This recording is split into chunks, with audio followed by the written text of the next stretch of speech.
ಆತ್ಮೀಯರೇ ಮತ್ತು ವಿದ್ಯಾರ್ಥಿಗಳೇ, ಇಂದಿನ ವಿಡಿಯೋದಲ್ಲಿ ನಾವು ಕುಮಾರವ್ಯಾಸ ಬರೆದ ಶ್ರೀ ಮುಡಿಗೆ ಕೈ ಇಕ್ಕಿದನು ಅನ್ನುವಂತಹ ಈ ಕಾವ್ಯ ಭಾಗದ ಸಾರಾಂಶವನ್ನು ನೋಡೋಣ. ವಿದ್ಯಾರ್ಥಿಗಳೇ, ಅದಕ್ಕಿಂತ ಮೊದಲು ನಾವು ಮಾದರಿ ಪ್ರಶ್ನೆಯನ್ನು ನೋಡೋಣ.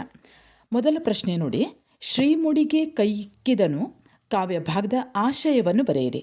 ಎರಡನೇ ಪ್ರಶ್ನೆ, ದ್ರೌಪದಿಯ ವಸ್ತ್ರಾಪಹರಣದ ಪ್ರಯತ್ನ ಹಾಗೂ ಕೃಷ್ಣನ ಸಹಾಯದ ಸಂದರ್ಭ ಕಾವ್ಯ ಭಾಗದಲ್ಲಿ ಮೂಡಿಬಂದ ಬಗೆಯನ್ನು ವಿವರಿಸಿರಿ. ವಿದ್ಯಾರ್ಥಿಗಳೇ, ಈ ಕಾವ್ಯ ಭಾಗದಲ್ಲಿ ಕುಮಾರವ್ಯಾಸ ಬರೆದಂತಹ ಈ ಕಾವ್ಯ ಭಾಗ ಇದನ್ನು ಕುಮಾರವ್ಯಾಸ ಭಾರತದ ಸಭಾಪರ್ವದಿಂದ ಆರಿಸಿಕೊಂಡಿರುವಂಥದ್ದು. ನಿಮಗೆಲ್ಲ ಗೊತ್ತಿದೆ, ಯಾವುದೋ ಮಹಾಭಾರತದ ಕತೆ. ಜೂಜಿನಲ್ಲಿ ಸೋತಂತಹ ಪಾಂಡವರು ಕಪಟ ದ್ಯೂತದಲ್ಲಿ ಪಗಡೆ ಆಟದಲ್ಲಿ ಸೋತಂತಹ ಪಾಂಡವರು ತಮ್ಮೆಲ್ಲ ಸಂಪತ್ತನ್ನು ತಮ್ಮನ್ನೂ ಕೂಡ ಪಣವಾಗಿಟ್ಟು ಸೋಲುವುದಲ್ಲದೆ ಕೊನೆಗೆ ದ್ರೌಪದಿಯನ್ನು ಕೂಡ ಪಣಕ್ಕಿಟ್ಟು ಸೋಲುತ್ತಾರೆ. ಧೃತರಾಷ್ಟ್ರನ ಅರಮನೆಗೆ ಅತಿಥಿಯಾಗಿ ಬಂದಿದ್ದಂತಹ ದ್ರೌಪದಿಯನ್ನು ರಾಜಸಭೆಗೆ ಎಳೆದು ತರುವಂತೆ ದುರ್ಯೋಧನ ಪ್ರಾತಿಕಾಮಿಗೆ ಆಜ್ಞಾಪಿಸ್ತಾನೆ. ಪ್ರಾತಿಕಾಮಿ ನಮ್ರವಾಗಿ ಬಂದು ದ್ರೌಪದಿಯಲ್ಲಿ ವಿಷಯ ತಿಳಿಸಿದಾಗ ಆಕೆ ಬರಲು ನಿರಾಕರಿಸ್ತಾಳೆ. ಆಗ ದುರ್ಯೋಧನ ತನ್ನ ತಮ್ಮನಾದಂತಹ ದುಶ್ಯಾಸನನನ್ನು ಆಕೆಯನ್ನು ಎಳೆದುಕೊಂಡು ಬರುವ ಹಾಗೆ ಆತನನ್ನು ಕಳಿಸ್ತಾನೆ. ಅದಕ್ಕೆ ಬರಲು ಒಪ್ಪದೇ ಇರುವಂತಹ ದ್ರೌಪದಿಯ ಸಿರಿ ಮುಡಿಗೆ ಮುಡಿ ಅಂದರೆ ಕೂದಲು, ಶ್ರೀ ಅಂದರೆ ಸಂಪತ್ತು. ಆಕೆಯ ಕೂದಲೇ ಒಂದು ಸಂಪತ್ತು. ಆ ಮುಡಿಗೆ ಕೈ ಹಾಕಿದಂತಹ ದುಶ್ಯಾಸನ ಆಕೆಯನ್ನು ಎಳೆದು ತರುವಂಥ ಒಂದು ಸಂದರ್ಭವನ್ನು ನಾವು ಈ ಕಾವ್ಯ ಭಾಗದಲ್ಲಿ ಕಾಣುತ್ತೇವೆ. ದ್ರೌಪದಿ ದುಶ್ಯಾಸನನಿಗೆ ಜ್ಞಾತಿ ಸಂಬಂಧದ ಪಾಠವನ್ನು ಹೇಳ್ತಾಳೆ.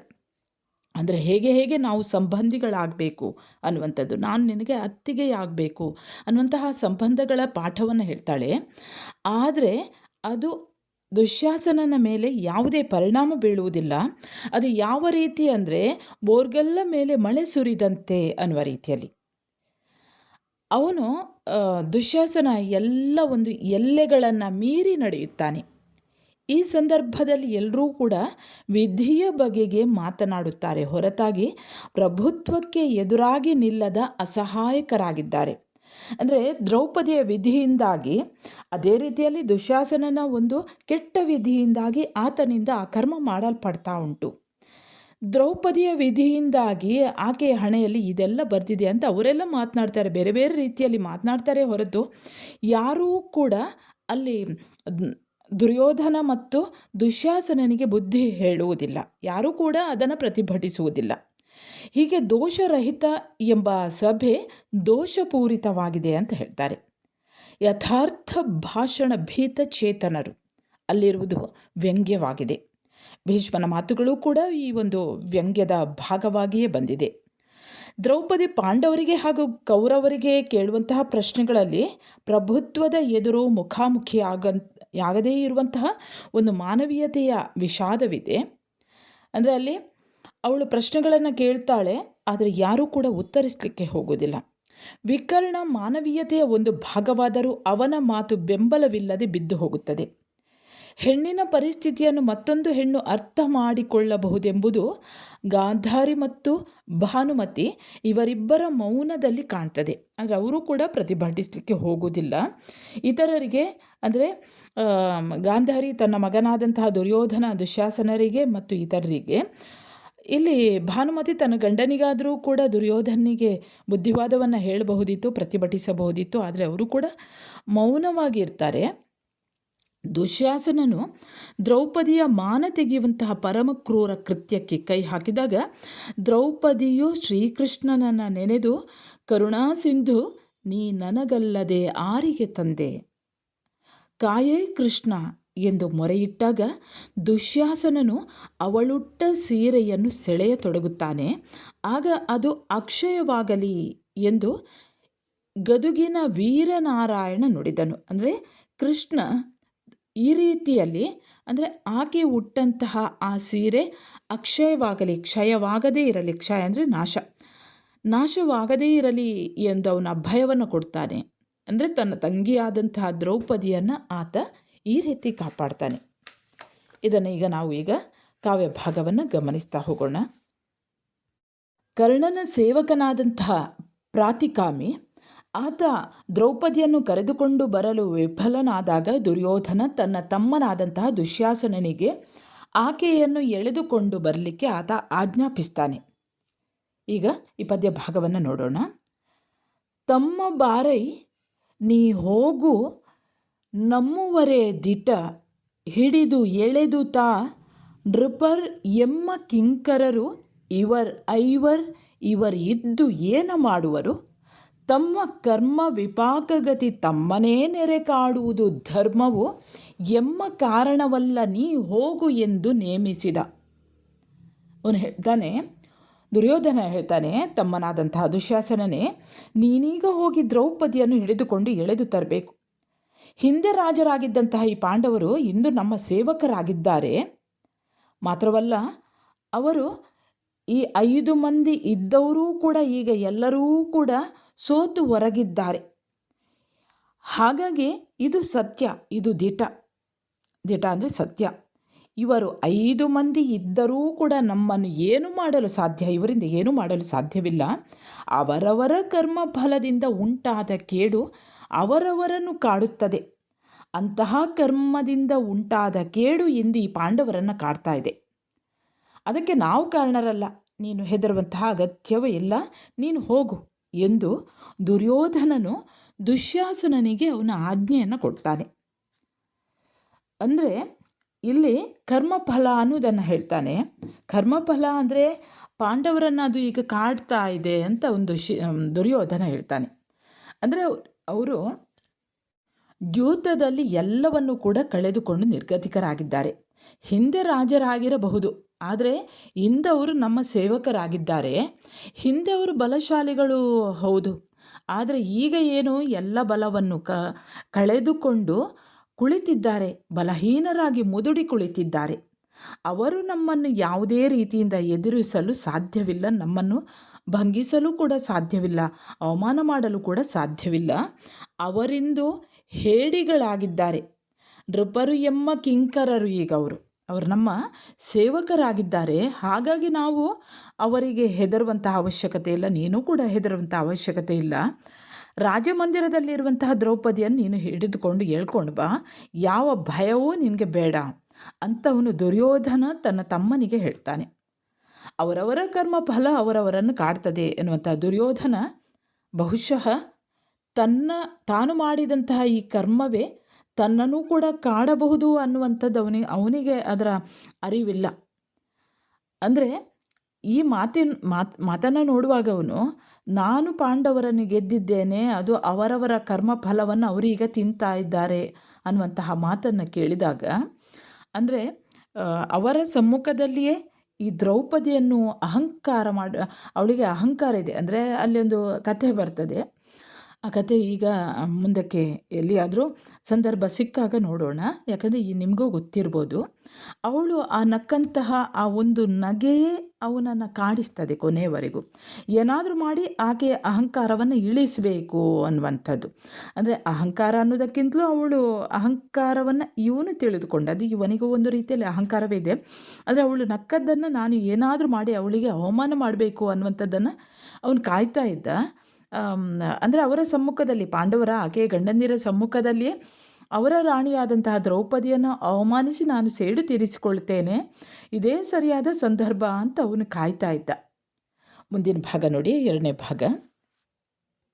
ಕರ್ಣನ ಸೇವಕನಾದಂತಹ ಪ್ರಾತಿಕಾಮಿ ಆತ ದ್ರೌಪದಿಯನ್ನು ಕರೆದುಕೊಂಡು ಬರಲು ವಿಫಲನಾದಾಗ ದುರ್ಯೋಧನ ತನ್ನ ತಮ್ಮನಾದಂತಹ ದುಶ್ಯಾಸನನಿಗೆ ಆಕೆಯನ್ನು ಎಳೆದುಕೊಂಡು ಬರಲಿಕ್ಕೆ ಆತ ಆಜ್ಞಾಪಿಸ್ತಾನೆ. ಈಗ ಈ ಪದ್ಯ ಭಾಗವನ್ನು ನೋಡೋಣ. ತಮ್ಮ ಬಾರೈ ನೀ ಹೋಗು ನಮ್ಮುವರೇ ದಿಟ ಹಿಡಿದು ಎಳೆದು ತಾ ನೃಪರ್ ಎಮ್ಮ ಕಿಂಕರರು ಇವರ್ ಇದ್ದು ಏನ ಮಾಡುವರು ತಮ್ಮ ಕರ್ಮ ವಿಪಾಕಗತಿ ತಮ್ಮನೇ ನೆರೆ ಕಾಡುವುದು ಧರ್ಮವು ಎಮ್ಮ ಕಾರಣವಲ್ಲ ನೀ ಹೋಗು ಎಂದು ನೇಮಿಸಿದ. ಅವನು ಹೇಳ್ತಾನೆ, ದುರ್ಯೋಧನ ಹೇಳ್ತಾನೆ, ತಮ್ಮನಾದಂತಹ ದುಶ್ಯಾಸನನೇ, ನೀನೀಗ ಹೋಗಿ ದ್ರೌಪದಿಯನ್ನು ಹಿಡಿದುಕೊಂಡು ಎಳೆದು ತರಬೇಕು. ಹಿಂದೆ ರಾಜರಾಗಿದ್ದಂತಹ ಈ ಪಾಂಡವರು ಇಂದು ನಮ್ಮ ಸೇವಕರಾಗಿದ್ದಾರೆ. ಮಾತ್ರವಲ್ಲ, ಅವರು ಈ 5 ಮಂದಿ ಇದ್ದವರೂ ಕೂಡ ಈಗ ಎಲ್ಲರೂ ಕೂಡ ಸೋತು ಹೊರಗಿದ್ದಾರೆ. ಹಾಗಾಗಿ ಇದು ಸತ್ಯ, ಇದು ದಿಟ ಅಂದರೆ ಸತ್ಯ. ಇವರು 5 ಮಂದಿ ಇದ್ದರೂ ಕೂಡ ನಮ್ಮನ್ನು ಏನು ಮಾಡಲು ಸಾಧ್ಯ? ಇವರಿಂದ ಏನು ಮಾಡಲು ಸಾಧ್ಯವಿಲ್ಲ. ಅವರವರ ಕರ್ಮ ಫಲದಿಂದ ಉಂಟಾದ ಕೇಡು ಅವರವರನ್ನು ಕಾಡುತ್ತದೆ. ಅಂತಹ ಕರ್ಮದಿಂದ ಉಂಟಾದ ಕೇಡು ಇಂದು ಈ ಪಾಂಡವರನ್ನು ಕಾಡ್ತಾ ಇದೆ. ಅದಕ್ಕೆ ನಾವು ಕಾರಣರಲ್ಲ, ನೀನು ಹೆದರುವಂತಹ ಅಗತ್ಯವೇ ಇಲ್ಲ, ನೀನು ಹೋಗು ಎಂದು ದುರ್ಯೋಧನನು ದುಶ್ಯಾಸನನಿಗೆ ಅವನ ಆಜ್ಞೆಯನ್ನು ಕೊಡ್ತಾನೆ. ಅಂದರೆ ಇಲ್ಲಿ ಕರ್ಮಫಲ ಅನ್ನೋದನ್ನು ಹೇಳ್ತಾನೆ. ಕರ್ಮಫಲ ಅಂದರೆ ಪಾಂಡವರನ್ನು ಅದು ಈಗ ಕಾಡ್ತಾ ಇದೆ ಅಂತ ಒಂದು ದುರ್ಯೋಧನ ಹೇಳ್ತಾನೆ. ಅಂದರೆ ಅವರು ದ್ಯೂತದಲ್ಲಿ ಎಲ್ಲವನ್ನು ಕೂಡ ಕಳೆದುಕೊಂಡು ನಿರ್ಗತಿಕರಾಗಿದ್ದಾರೆ. ಹಿಂದೆ ರಾಜರಾಗಿರಬಹುದು, ಆದರೆ ಇಂದವರು ನಮ್ಮ ಸೇವಕರಾಗಿದ್ದಾರೆ. ಹಿಂದೆ ಅವರು ಬಲಶಾಲಿಗಳು ಹೌದು, ಆದರೆ ಈಗ ಏನು ಎಲ್ಲ ಬಲವನ್ನು ಕಳೆದುಕೊಂಡು ಕುಳಿತಿದ್ದಾರೆ, ಬಲಹೀನರಾಗಿ ಮುದುಡಿ ಕುಳಿತಿದ್ದಾರೆ. ಅವರು ನಮ್ಮನ್ನು ಯಾವುದೇ ರೀತಿಯಿಂದ ಎದುರಿಸಲು ಸಾಧ್ಯವಿಲ್ಲ, ನಮ್ಮನ್ನು ಭಂಗಿಸಲು ಕೂಡ ಸಾಧ್ಯವಿಲ್ಲ, ಅವಮಾನ ಮಾಡಲು ಕೂಡ ಸಾಧ್ಯವಿಲ್ಲ. ಅವರಿಂದು ಹೇಡಿಗಳಾಗಿದ್ದಾರೆ. ನೃಪರು ಎಂಬ ಕಿಂಕರರು ಈಗ ಅವರು ನಮ್ಮ ಸೇವಕರಾಗಿದ್ದಾರೆ. ಹಾಗಾಗಿ ನಾವು ಅವರಿಗೆ ಹೆದರುವಂತಹ ಅವಶ್ಯಕತೆ ಇಲ್ಲ, ನೀನು ಕೂಡ ಹೆದರುವಂಥ ಅವಶ್ಯಕತೆ ಇಲ್ಲ. ರಾಜಮಂದಿರದಲ್ಲಿರುವಂತಹ ದ್ರೌಪದಿಯನ್ನು ನೀನು ಹಿಡಿದುಕೊಂಡು ಹೇಳ್ಕೊಂಡು ಬಾ, ಯಾವ ಭಯವೂ ನಿನಗೆ ಬೇಡ ಅಂತವನು ದುರ್ಯೋಧನ ತನ್ನ ತಮ್ಮನಿಗೆ ಹೇಳ್ತಾನೆ. ಅವರವರ ಕರ್ಮ ಫಲ ಅವರವರನ್ನು ಕಾಡ್ತದೆ ಎನ್ನುವಂಥ ದುರ್ಯೋಧನ ಬಹುಶಃ ತಾನು ಮಾಡಿದಂತಹ ಈ ಕರ್ಮವೇ ತನ್ನನ್ನು ಕೂಡ ಕಾಡಬಹುದು ಅನ್ನುವಂಥದ್ದು ಅವನಿಗೆ ಅದರ ಅರಿವಿಲ್ಲ. ಅಂದರೆ ಈ ಮಾತನ್ನು ನೋಡುವಾಗ ಅವನು, ನಾನು ಪಾಂಡವರನ್ನು ಗೆದ್ದಿದ್ದೇನೆ, ಅದು ಅವರವರ ಕರ್ಮ ಫಲವನ್ನು ಅವರೀಗ ತಿಂತಾ ಇದ್ದಾರೆ ಅನ್ನುವಂತಹ ಮಾತನ್ನು ಕೇಳಿದಾಗ, ಅಂದರೆ ಅವರ ಸಮ್ಮುಖದಲ್ಲಿಯೇ ಈ ದ್ರೌಪದಿಯನ್ನು ಅವಳಿಗೆ ಅಹಂಕಾರ ಇದೆ. ಅಂದರೆ ಅಲ್ಲಿ ಒಂದು ಕಥೆ ಬರ್ತದೆ. ಆ ಕಥೆ ಈಗ ಮುಂದಕ್ಕೆ ಎಲ್ಲಿಯಾದರೂ ಸಂದರ್ಭ ಸಿಕ್ಕಾಗ ನೋಡೋಣ, ಯಾಕಂದರೆ ನಿಮಗೂ ಗೊತ್ತಿರ್ಬೋದು. ಅವಳು ಆ ನಕ್ಕಂತಹ ಆ ಒಂದು ನಗೆಯೇ ಅವನನ್ನು ಕಾಡಿಸ್ತದೆ ಕೊನೆಯವರೆಗೂ. ಏನಾದರೂ ಮಾಡಿ ಆಕೆಯ ಅಹಂಕಾರವನ್ನು ಇಳಿಸಬೇಕು ಅನ್ನುವಂಥದ್ದು. ಅಂದರೆ ಅಹಂಕಾರ ಅನ್ನೋದಕ್ಕಿಂತಲೂ ಅವಳು ಅಹಂಕಾರವನ್ನು ಇವನು ತಿಳಿದುಕೊಂಡ, ಅದು ಇವನಿಗೂ ಒಂದು ರೀತಿಯಲ್ಲಿ ಅಹಂಕಾರವೇ ಇದೆ. ಆದರೆ ಅವಳು ನಕ್ಕದ್ದನ್ನು ನಾನು ಏನಾದರೂ ಮಾಡಿ ಅವಳಿಗೆ ಅವಮಾನ ಮಾಡಬೇಕು ಅನ್ನುವಂಥದ್ದನ್ನು ಅವನು ಕಾಯ್ತಾ ಇದ್ದ. ಅಂದರೆ ಅವರ ಸಮ್ಮುಖದಲ್ಲಿ, ಪಾಂಡವರ ಆಕೆಯ ಗಂಡಂದಿರ ಸಮ್ಮುಖದಲ್ಲಿಯೇ ಅವರ ರಾಣಿಯಾದಂತಹ ದ್ರೌಪದಿಯನ್ನು ಅವಮಾನಿಸಿ ನಾನು ಸೇಡು ತೀರಿಸಿಕೊಳ್ತೇನೆ, ಇದೇ ಸರಿಯಾದ ಸಂದರ್ಭ ಅಂತ ಅವನು ಕಾಯ್ತಾ ಇದ್ದ. ಮುಂದಿನ ಭಾಗ ನೋಡಿ, 2ನೇ ಭಾಗ. ಅವ ಬಿಡುದಲೆ ವೆರಸಿ ಬೀದಿಯಲ್ಲಿ ಸತಿಯರ ಮನೆಗೆ ಹರಿದನ್, ಬಾಗಿಲ ಚರರು ತಡೆದರೆ ಮೆಟ್ಟಿದನು, ಕಠಾರಿಯಲ್ಲಿ ತಿವಿದನು, ತರುಣಿಯರು ಕಂಡು ಅಂಜಿ ಸರಸಿಜಾಕ್ಷಿಯ ಮರೆಯನ್ ಹೊಕ್ಕರ್, ಆ ಖಳನ್ ರಾಹು ತಾರಾಧಿಪನ ತಗುಳುವಂತೆ ಉರವಣಿಸಿದನ್. ಅವ ಅಂದರೆ ದುಶ್ಯಾಸನ ಯಾವ ರೀತಿ ದ್ರೌಪದಿ ಇದ್ದಲ್ಲಿಗೆ ಬಂದ ಅನ್ನೋದನ್ನು ಕುಮಾರವ್ಯಾಸ ಈ ಕಾವ್ಯ ಭಾಗದಲ್ಲಿ ಹೇಳ್ತಾರೆ. ದುರ್ಯೋಧನನ ಆಜ್ಞೆಯನ್ನು ಪಡೆದಂತಹ ದುಶ್ಯಾಸನ ತಲೆಯ ಮೇಲೆ ಕಿರೀಟವನ್ನು ಇರಿಸಿಕೊಳ್ಳುವಂಥ ವ್ಯವಧಾನವನ್ನು ತೋರದೆ, ಅಂದರೆ ಭಾರಿ ಹುಮ್ಮಸ್ಸಲ್ಲಿ ದ್ರೌಪದಿಯನ್ನು ಎಳೆದುಕೊಂಡು ಬರುವಂತಹ ಒಂದು ಹುಮ್ಮಸ್ಸಿನಲ್ಲಿ ಅವನು ಹೊರಟಿದ್ದಾನೆ. ಬಿಡುತ್ತಲೇ ಬೆರೆಸಿ ಪೇಟ ಅಥವಾ ಕಿರೀಟವನ್ನು ಕೂಡ ಇಡಲು ಆತ ಅದು ಕೂಡ ಮರೆತವನಾಗಿ ಓಡಿದನು. ತಲೆಗೂದಲನ್ನು ಕೆದರಿಸಿಕೊಂಡು ಬೀದಿಯಲ್ಲಿ ಅಂತಃಪುರದ ಕಡೆಗೆ ಓಡಿದನು. ಸತಿಯರ ಅರಮನೆಗೆ ಓಡಿದಾತ. ದ್ರೌಪದಿ ಉಳಿದುಕೊಂಡಿರುವಂತಹ ರಾಜಪುರ ಅಥವಾ ರಾಜಮಂದಿರ ಅಥವಾ ಅಂತಃಪುರ, ಅಲ್ಲಿಗೆ ಓಡ್ತಾನೆ ಅವನು. ಅಲ್ಲಿಗೆ ಬಂದಾಗ ಅವನು ಯಾವ ರೀತಿ ಇದ್ದ ಅನ್ನೋದನ್ನು ನೋಡಿ. ಆ ರಾಜಮಂದಿರದ ಬಾಗಿಲಿಗೆ ಬಂದಾಗ ದುಶ್ಯಾಸನನ ರೌದ್ರತೆ, ದುಶ್ಯಾಸನ ಯಾವ ರೀತಿ ಇದ್ದ ಅನ್ನುವಂಥದ್ದನ್ನು, ಆತನ ರೌದ್ರತೆ ಮತ್ತು ಒಂದು ನಾಗರಿಕ ಒಂದು ಗುಣ ಇಲ್ಲದೇ ಇರುವಂತಹ ಅನಾಗರಿಕ ವರ್ತನೆಯನ್ನು ನೋಡಿ ಅಲ್ಲಿರುವಂತಹ ದ್ವಾರಪಾಲಕರು, ಅಂತಃಪುರದಲ್ಲಿರುವಂಥ ಬಾಗಿಲ ಚರರು, ದ್ವಾರಪಾಲಕರು ತಡೀತಾರಂತೆ. ಆಗ ತನ್ನನ್ನು ತಡೆದಂತಹ ಈ ದ್ವಾರಪಾಲಕರನ್ನು ಮೆಟ್ಟಿ ಕಿರುಗತ್ತಿಯಿಂದ ತಿವಿದನು. ಕಟಾರಿ ಅಂದರೆ ಕಿರುಗತ್ತಿಯಿಂದ ಅವನು ತಿವಿದನು. ದುಶ್ಯಾಸನನ ಈ ರೌದ್ರತೆಯನ್ನು ಕಂಡು ತರುಣಿಯರು, ಅಂದರೆ ಸಖಿಯರು, ಅವರೇನು ಮಾಡ್ತಾರೆ, ಅಲ್ಲಿ ಇದ್ದಂತಹ ಆ ದ್ರೌಪದಿಯ ಸಖಿಯರವರು ಆಕೆಯ ಹಿಂದೆ ಹೋಗಿ ಅಡಗಿ ಕೂತ್ಕೊಳ್ತಾರಂತೆ. ಸರಸಿಜಾಕ್ಷಿ ಅಂದರೆ ಸರಸಿಜ, ನೀರಿನಲ್ಲಿ ಹುಟ್ಟಿದಂತಹ ತಾವರೆಯ ಹಾಗೆ ಕಣ್ಣು ಉಳ್ಳವಳು ಯಾವಳೋ ಅವಳು ದ್ರೌಪದಿಯ ಹಿಂದೆ ಹೋಗಿ ಅವರು ಅಡಗಿ ಕೂತ್ಕೊಳ್ತಾರಂತೆ. ಆ ರೀತಿ ಅವನು ಬಂದ ಅಂತ ಇಲ್ಲಿ ನಾವು ತಿಳ್ಕೊಳ್ಬೋದು. ಯಾವ ರೀತಿ ದುಶ್ಯಾಸನನು ಬರ್ತಾನೆ ಅಂದರೆ, ರಾಹು ಚಂದ್ರನನ್ನು ಹಿಡಿದುಕೊಳ್ಳಲು ಹವಣಿಸುವಂತೆ ದುಶ್ಯಾಸನನು ದ್ರೌಪದಿಯನ್ನು ಹಿಡಿಯಲು ಆತುರಪಟ್ಟನು. ಆ ಖಳನಾದಂತಹ ದುಶ್ಯಾಸನನು ತಾರಾಧಿಪ, ತಾರೆಗಳಿಗೆ ಒಡೆಯನಾದಂತಹ ಚಂದ್ರ ಇಲ್ಲಿ ಯಾರು ಅಂದರೆ, ಚಂದ್ರ ಅಂದರೆ ಇಲ್ಲಿ ದ್ರೌಪದಿ, ದುಶ್ಯಾಸನ ಅಂದರೆ ರಾಹುವಿನ ಹಾಗೆ ಇರುವಂತಹ ದುಶ್ಯಾಸನ ಚಂದ್ರನ ಹಾಗೆ ಇರುವಂತಹ ದ್ರೌಪದಿಯನ್ನು ಹಿಡಿದುಕೊಳ್ಳಲಿಕ್ಕೆ ಬಹಳಷ್ಟು ಆತುರ ಪಡ್ತಾನಂತೆ. ಅಂದರೆ ಅವನಿಗೆ ಬಹಳ ತಾನು ಯಾರನ್ನು ಹಿಡಿದುಕೊಂಡು ಬರಲಿಕ್ಕೆ ಓಡ್ತಾ ಇದ್ದೇನೆ, ತಾನು ಮಾಡ್ತಾ ಇರುವಂಥದ್ದು ಸರಿಯೇ ತಪ್ಪೇ ಅದು ಏನೂ ಇಲ್ಲ. ಅಂದರೆ ಅವನು ದುರ್ಯೋಧನದಿಂದ ಆಜ್ಞೆಯಾದದ್ದೇ ತಡ. ಇಲ್ಲಿ ನಾವು ಗಮನಿಸ್ಬೋದು, ಅವನು ಕೂಡ ಕಾಯ್ತಾ ಇದ್ನೋ ಏನು. ಅವನು ಕೂಡಲೇ ಓಡ್ತಾನೆ. ಯಾವ ರೀತಿ ಓಡ್ತಾನೆ ಅಂದರೆ, ಕಿರೀಟವನ್ನು ಹಾಕಲಿಕ್ಕೂ ಕೂಡ ಅವನು ಅವಸರ ಪಡ್ಕೊಂಡಿದ್ದಾನೆ. ನೆನಪೆಲ್ಲ, ಒಂದು ಕಿರೀಟವನ್ನು ಅಥವಾ ತಲೆಗೆ ಏನಾದರೂ ಇಟ್ಕೊಳ್ಬೇಕು ಅಂದರೆ, ರಾಜನ ಮನೆತನದವರಲ್ವ, ಏನಾದರೂ ಇಟ್ಕೊಳ್ಬೇಕು ಅನ್ನುವಂಥದ್ದು ಅವನಿಗೆ ತಲೆಯಲ್ಲೇ ಇಲ್ಲ. ಅಂತಹ ಒಂದು ಮೂಲ ಏನು ಗುಣ, ಆ ಕನಿಷ್ಠ ತಿಳುವಳಿಕೆ ಕೂಡ ಅವನಲ್ಲಿಲ್ಲ. ಅವನು ಓಡುವಂಥದ್ದು ಹೇಗಿದೆ ಅಂದರೆ, ರಾಹು ಚಂದ್ರನನ್ನು ಹಿಡಿದುಕೊಳ್ಳಲು ಮುನ್ನುಗ್ಗುವ ಹಾಗೆ ಅವನು ದ್ರೌಪದಿಯನ್ನು ಹಿಡಿಲಿಕ್ಕೆ ಹವಣಿಸ್ತಾನಂತೆ. ನಿಜವಾಗಿ ನೋಡಬೇಕು ಅಂತ ಇದ್ದರೆ, ದುಶ್ಯಾಸನನಿಗೆ ದ್ರೌಪದಿ ಅತ್ತಿಗೆಯೊಡನೆ ಯಾವ ರೀತಿ ವ್ಯವಹರಿಸಬೇಕು ಅನ್ನುವಂಥ ಒಂದು ಕನಿಷ್ಠ ಜ್ಞಾನ ಕೂಡ ದುಶ್ಯಾಸನನಲ್ಲಿ ಇರಲಿಲ್ಲ ಅಂತ ನಾವಿಲ್ಲಿ ತಿಳ್ಕೊಳ್ಬೋದು. ಅವನು ಯಾವ ರೀತಿ ಬಂದು ಏನು ಮಾಡ್ತಾನೆ ಅಂತ ನೋಡಿ, ಬಂದಾಗಿದೆ. ಈಗ ದ್ರೌಪದಿಯ ಹತ್ರ ಯಾವ ರೀತಿ ವರ್ತಿಸ್ತಾನೆ ಅನ್ನುವಂಥದ್ದನ್ನು ನಾವೀಗ ನೋಡೋಣ. ಬಂದನ್ ಅವನ್ ಅಂಬುಜಾಕ್ಷಿ ಇದಿರಲಿ, ನಿಂದನ್ ಎಲೆಗೇ ಗರುವತನ ಇದು ಹಿಂದೆ ಸಲ್ಲುವುದು, ಇದು ಕುರುರಾಜ ಭವನದಲ್ಲಿ ಸಲ್ಲದು, ಇಂದು ಮೆರೆವರೆ ನಮ್ಮ ತೊತ್ತಿರ ಮುಂದೆ ಮೆರೆ, ಮಂಚದಿಂದ ಇಳಿ ನಡೆ ಎಂದು ಕೌರವ ಅನುಜನು ಆ ಮಹಾಸತಿಯ ಜರಿದನು. ಅವನ್ ಅಂದರೆ ಆ ದುಶ್ಯಾಸನನು ಅಂಬುಜ ಅಂದರೆ ತಾವರೆಯ ಹಾಗೆ, ಅಕ್ಷಿ ಅಂದರೆ ಕಣ್ಣು, ತಾವರೆಯ ಎಸಳನ ಹಾಗೆ ಕಣ್ಣುಳ್ಳವಳು ಯಾವಳೋ ಅವಳು ಅಂಬುಜಾಕ್ಷಿ ಅಂದರೆ ದ್ರೌಪದಿಯ ಎದುರಲ್ಲಿ ಬಂದನು. ಎದುರಿಗೆ ಆತ ಬರ್ತಾನೆ. ಎಲೈ ಅಂತ ಹೇಳ್ತಾನೆ. ಎಲೆಗೇ ಗರುವತನ ಇದು ಹಿಂದೆ ಸಲ್ಲುವುದು. ಎಲವೋ ಗರುವತನ ಅನ್ನುವಂಥದ್ದು ಹಿರಿತನದ ಸೊಕ್ಕು. ಅಂದರೆ ದುಶ್ಯಾಸನ ಆಕೆಯ ಎದುರಿಗೆ ನಿಂತು ಹೇಳ್ತಾನೆ, ಎಲೈ ದ್ರೌಪದಿಯೇ, ನಿನ್ನ ಹಿರಿತನದ ಸೊಕ್ಕು ಹಿಂದೆ ಇಂದ್ರಪ್ರಸ್ಥದಲ್ಲಿದ್ದಾಗ ನಡೀತಾ ಇತ್ತು. ಆದರೆ ಇಂದು ಕುರುರಾಜನಾದಂತಹ ದುರ್ಯೋಧನನ ಅರಮನೆಯಲ್ಲಿ ಇದು ನಡೆಯಲಾರದು. ಅದು ಯಾವುದು? ಇಂದು ಕುರುರಾಜ ಭವನದಲ್ಲಿ ನೀನು ಮೆರೆದಾಡುವುದಾದರೆ ನಮ್ಮ ಸೇವಕರಾಗಿರುವ ಪಾಂಡವರ ಮುಂದೆ ಮೆರೆದಾಡು, ನಡೆ ಮಂಚದಿಂದ ಇಳಿ ಅಂತ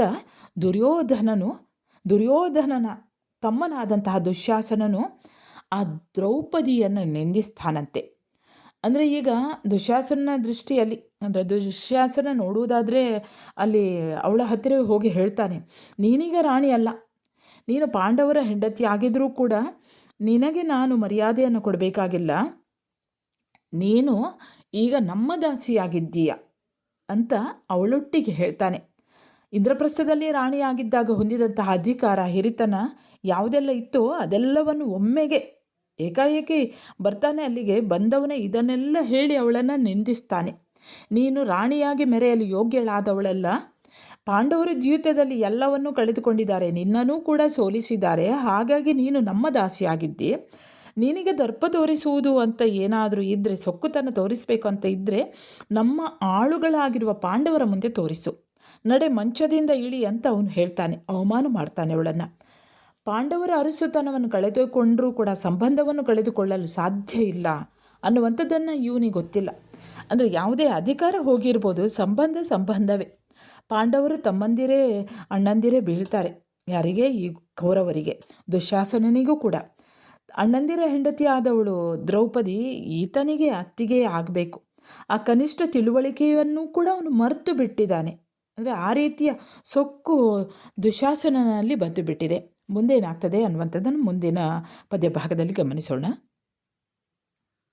ನೀನು ಜನಪನ ಅನುಜನು ಎನಗೆ ಮೈದುನನಲ, ತಪ್ಪೇನು ಯಮನಂದನನು ಸೋಲಲಿ ತನ್ನ ಪ್ರಶ್ನೆಗೆ ಮರುಮಾತ ಕೊಡಲಿ. ಅನುಜ ಕೇಳೈ ಆನ್ ಪುಷ್ಪವತಿ ಎನಗೆ ರಾಜಸಭಾ ಪ್ರವೇಶವದು ಅನುಚಿತವಲೇ ಹೇಳ್ ಎನಲು ಖಳರಾಯ ಕತಿಗೊಂಡ.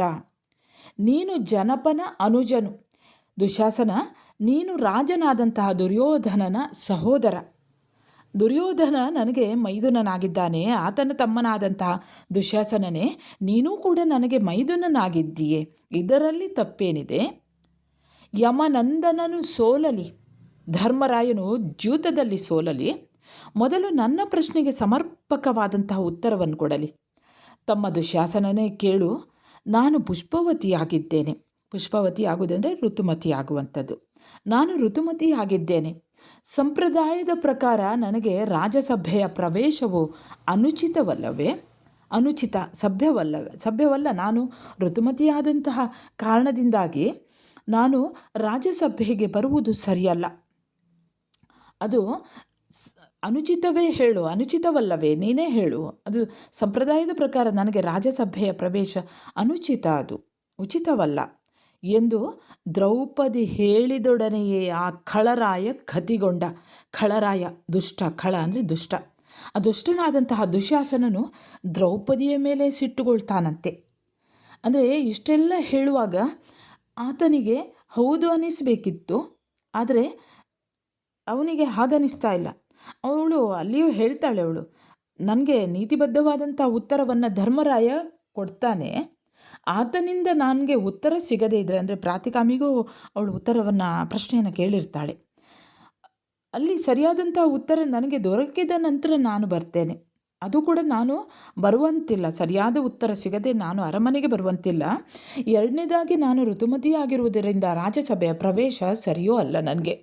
ನೀನು ತಿಳಿದವನು, ಹಾಗಾಗಿ ನೀನು ನನ್ನನ್ನು ರಾಜಸಭೆಗೆ ಕರೆದುಕೊಯ್ಯುವಂತಹ ಸಾಹಸವನ್ನು ನೀನು ಮಾಡಬೇಡ ಅಂತ ದ್ರೌಪದಿ ಹೇಳಿದಾಗ, ಆಕೆ ಈ ರೀತಿ ಹೇಳಿದಾಗ ಅವನು ದುಶ್ಯಾಸನ ಬಹಳಷ್ಟು ಕೋಪಗೊಳ್ಳುತ್ತಾನೆ, ಸಿಟ್ಟುಗೊಳ್ಳುತ್ತಾನಂತೆ. ಮುಂದಿನ ಪದ್ಯ ಭಾಗವನ್ನು ಗಮನಿಸಿ.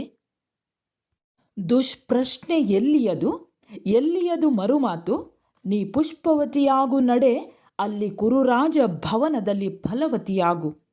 5 ಕೊಲ್ಲರು ಸೋತರು ಮೌಳಿಯನಲ್ಲಿ ಬಲ್ಲವಿಕೆಯ ಉಚಿತವನ್ನು ತೋರಾ ಎನ್ನುತ್ತ ಅಹಹ ಸಿರಿಮುಡಿಗೆ ತಪ್ಪಿದನು. ದುಷ್ಪ್ರಶ್ನೆ ಎಲ್ಲಿಯದು? ದುಷ್ಪ್ರಶ್ನೆ, ಕೆಟ್ಟ ಪ್ರಶ್ನೆ ಎಲ್ಲಿಯದು ಅಂದರೆ ಕೂಡದು. ನೀನು ನಮಗೆ ಪ್ರಶ್ನೆಯನ್ನು ಹಾಕುವುದು ಬೇಡ, ಕೆಟ್ಟ ಪ್ರಶ್ನೆಯನ್ನು ಹಾಕುವುದು ಬೇಡ. ಎಲ್ಲಿಯದು ಮರುಮಾತು ಕೂಡದು. ನೀನು ಪ್ರತ್ಯುತ್ತರವನ್ನು ಕೊಡಬೇಡ, ನೀನು ಎದುರು ಉತ್ತರವನ್ನು ಕೊಡೋದು ಬೇಡ. ನೀನೀಗ ಪುಷ್ಪವತಿಯಾಗಿರಬಹುದು, ನೀನೀಗ ಋತುಮತಿಯಾಗಿರಬಹುದು. ದುರ್ಯೋಧನನ ಅರಮನೆಗೆ ನಡೆದು ನೀನು ಅಲ್ಲಿ ಫಲವತಿಯಾಗು. ಫಲವತಿ ಅಂದರೆ ಗರ್ಭಿಣಿ.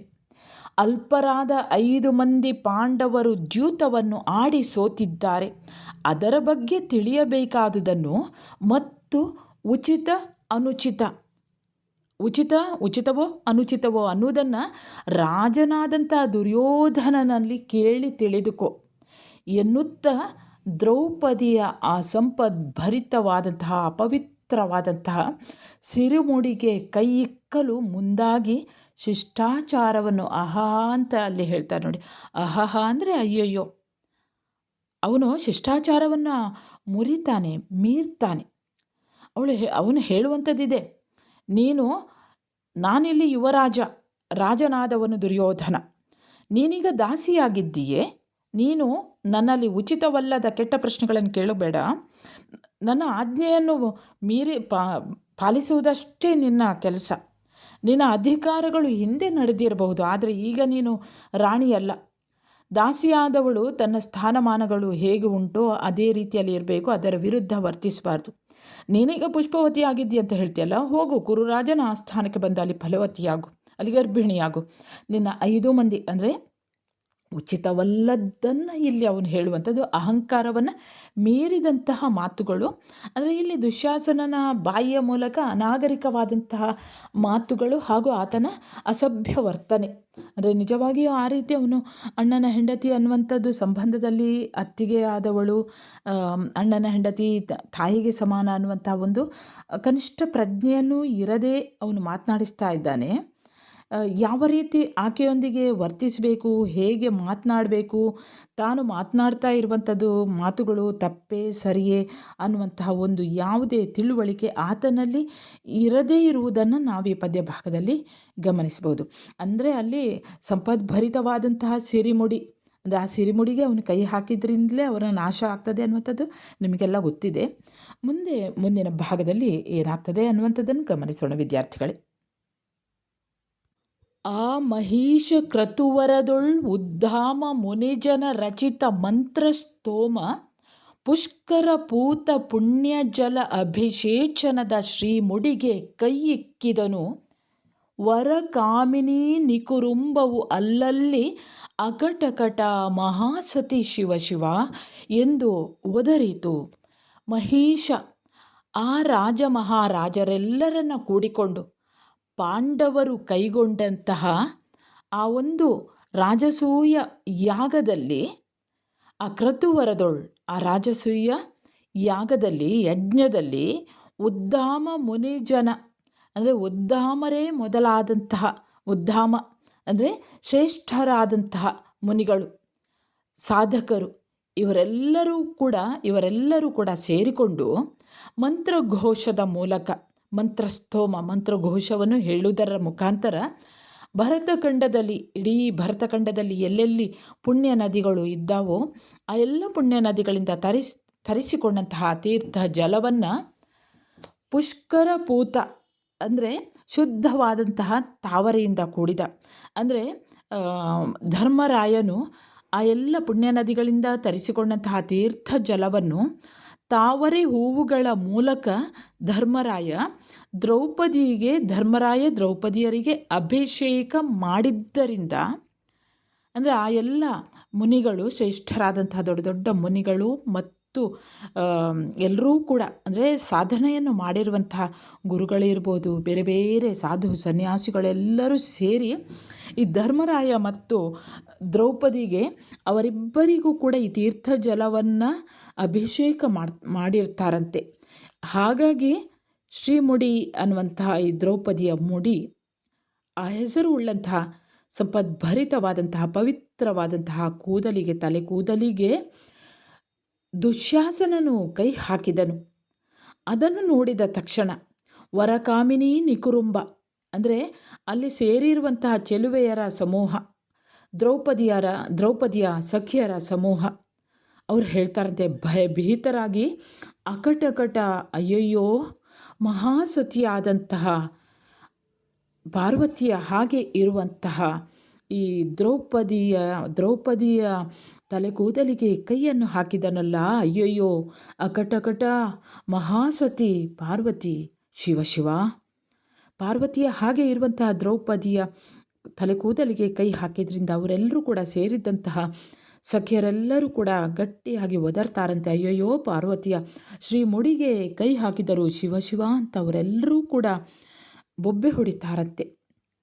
ಅಂದರೆ ಅವರೆಲ್ಲ ಇದನ್ನು ಅವರು ಯೋಚನೆ ಮಾಡಿರೋದಿಲ್ಲ. ಆದರೂ ದುಶ್ಯಾಸನ ಬಂದವರು ಮಾತಿಗೆ ಮಾತು ಇಬ್ಬರು ಕೂಡ ಮಾತನಾಡ್ತಾರೆ, ಹೌದು. ಏಕಾಏಕಿಯಾಗಿ ಆಕೆಯ ತಲೆ ಕೂದಲಿಗೆ ಕೈಯನ್ನು ಹಾಕಿದಂತಹ ಆ ದೃಶ್ಯವನ್ನು ನೋಡಿದಂತಹ ದ್ರೌಪದಿಯ ಸಖಿಯರು ಒಮ್ಮೆಲೆ ಧೈರ್ಯವನ್ನು ಕಳೆದುಕೊಂಡು ಪಾರ್ವತಿ ಮತ್ತು ಶಿವರನ್ನು ಪ್ರಾರ್ಥಿಸಿಕೊಳ್ತಾರಂತೆ, ಕರೆಯುತ್ತಾರಂತೆ. ಅವರಿಬ್ಬರಿಗೆ ಪಾರ್ವತಿ ಶಿವನಿಗೆ ಪ್ರಾರ್ಥಿಸಿಕೊಳ್ತಾರೆ.